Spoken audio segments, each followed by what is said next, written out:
Smart Sea School provides hands-on training on the Celtic Voyager research vessel.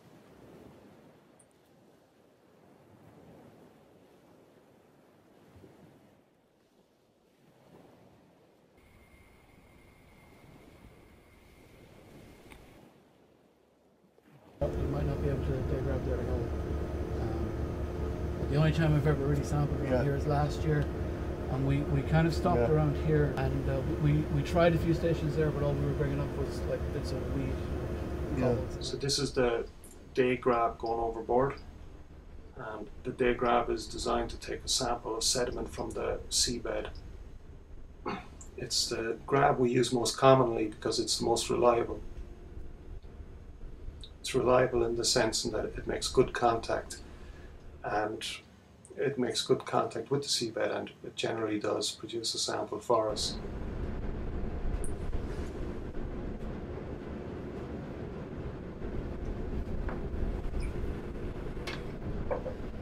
Deployment of the day grab is entirely the remit of the crew. You can see it's a very heavy piece of equipment. It's weighted and it's made of stainless steel, and there's a lot of safety considerations when you're deploying this, and really it's people who are out all the time using this kind of equipment. They're the people who should do it, and they're the crew.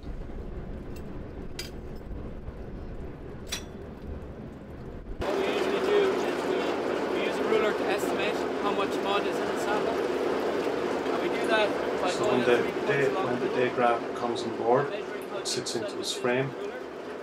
We open the lid on it, and we use a ruler to measure the sediment depth. What this ruler is telling us is that the sediment is going to 8 centimeters deep at this spot. And of course we've recorded the GIS data for this place, so that if we need to, we can go back again and take a sample to measure if there's any disturbance here.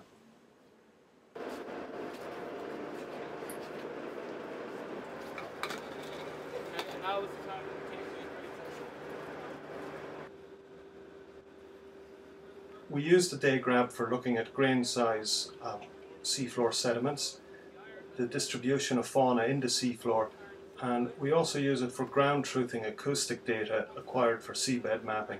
You don't need a lot, maybe kind of half a tennis ball.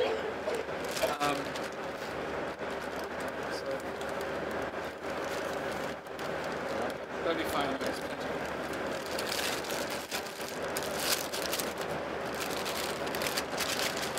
If you wouldn't mind, actually, would you put the white label in here? In the actual bag? In that bag, yeah. Put the white label in there. And you obviously don't want the white label to puncture the bag. So if you roll it flat, and then try and squeeze this to get the air out, you'll find that even though these things aren't very big, they take up an awful lot of space in the freezer. So then we freeze that because bacteria in the sediment will be kind of digesting the very fine material, the organic matter and the mud in it, and they can change the grain size distribution, and they'll also change how much organic content you'll find in it when you analyse it later. So we freeze it at -18 immediately, and then later we defrost it before we analyse it. We take a lot of the stuff that comes off the land either through anthropogenic sources or natural sources, and they reprocess the material and they release it back to the water column in the right form, so that it feeds the type of phytoplankton that we want growing there, and then we get fish and things that we'd like to eat. The guy in the lab will have to identify them if we break them up. Very often that will be the same guy. So we've emptied the day grab into the tray, and now we've taken it to the sieve washer. And the sieve washer is just that, it's a sieve, and we've got a hose, and what we do is very gently, if you like, try and decant the material in the tray into the sieve.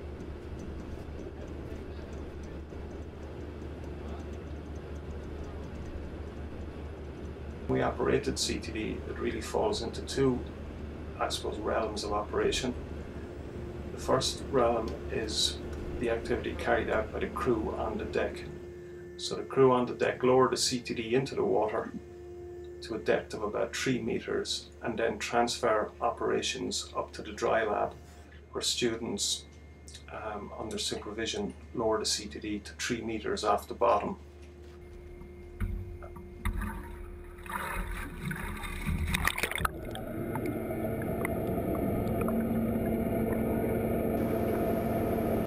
Yes, you do want to override it. Yeah, now do a start. And for depth, just put your hand on this. And you're going to watch this column of data here. That's 3 meters in depth. So what you can do is ease that forward. And just, ease it. Alright, so you can see that we've had a pretty rapid change in salinity and temperature there. So some element of stratification or layering is going on there. You're watching this, yeah? Yeah. So now when this comes up to into the water, you lower it down to the depth you want to go to. You identify the structures in the water column you want to sample, and you sample them on the way back up. Now that's one reason for sampling on the way back up.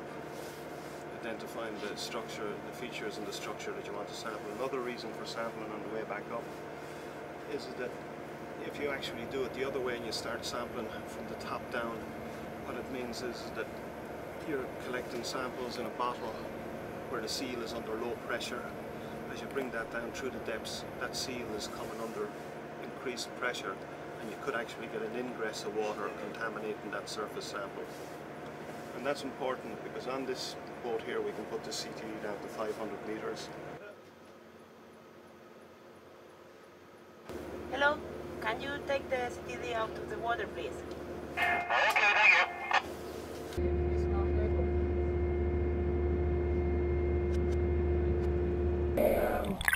In your data sheets, and make sure they're clearly labelled so that when you leave the boat that they provide an accurate record of what you've done that can then be taken ashore and used in the post-processing of the data.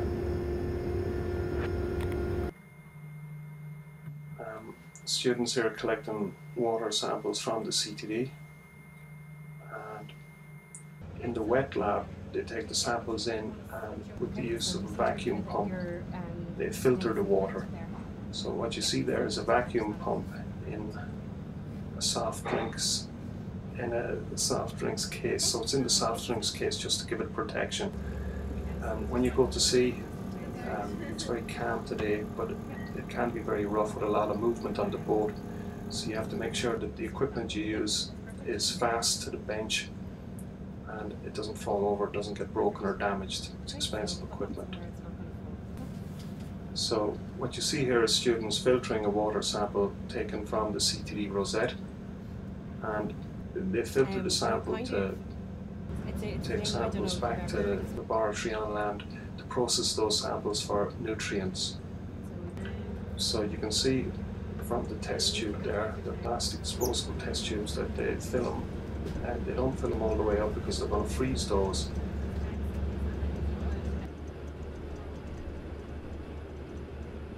This is the beam trawl being prepared for deployment by the crew. The beam trawl is deployed along coordinates decided by the scientists.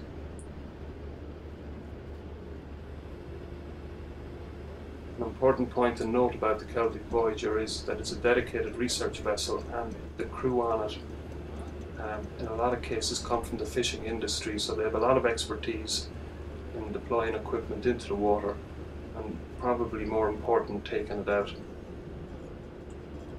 A big part of the crew's job is making sure that the winches, the blocks are fit for purpose, the cables we use are fit for purpose.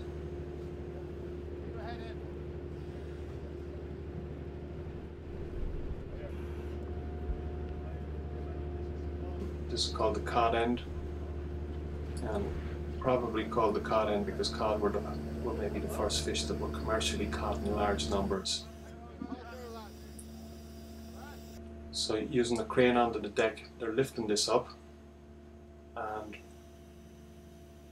they can untie the pigtail at the bottom of the cod end or the cod end liner to retrieve the sample.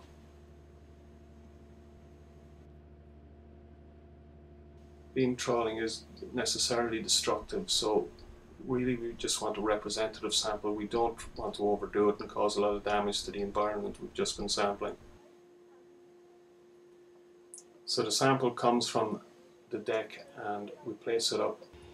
We place it up in the sorting tray, which is just outside the wet lab.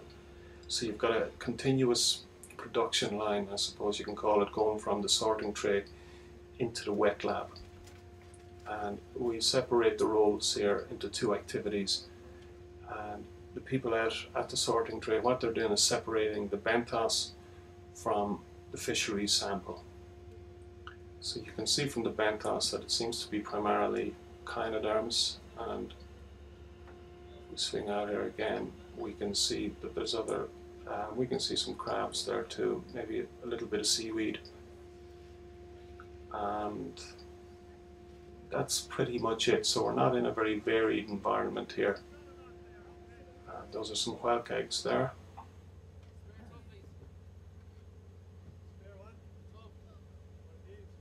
The fish we're getting here are mostly flatfish or pleuronectiforms, and we're also getting some gadoids and smaller gadoids. Gadoids are fish, cod-like fishes, and that's entirely consistent with what we've been looking at on the echo sounder for most of the day, which is showing a flat sandy seabed with not a lot of variation.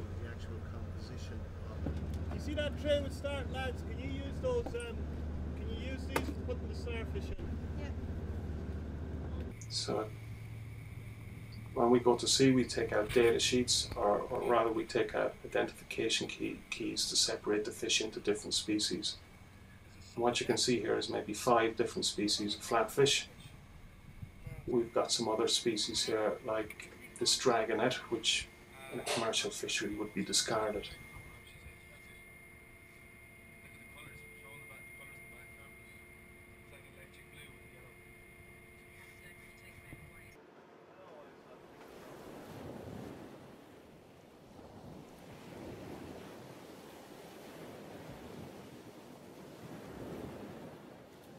SMART is a collaboration between the Marine Institute, Galway Mayo Institute of Technology, the National University of Ireland Galway, University College Cork and the National Maritime College of Ireland.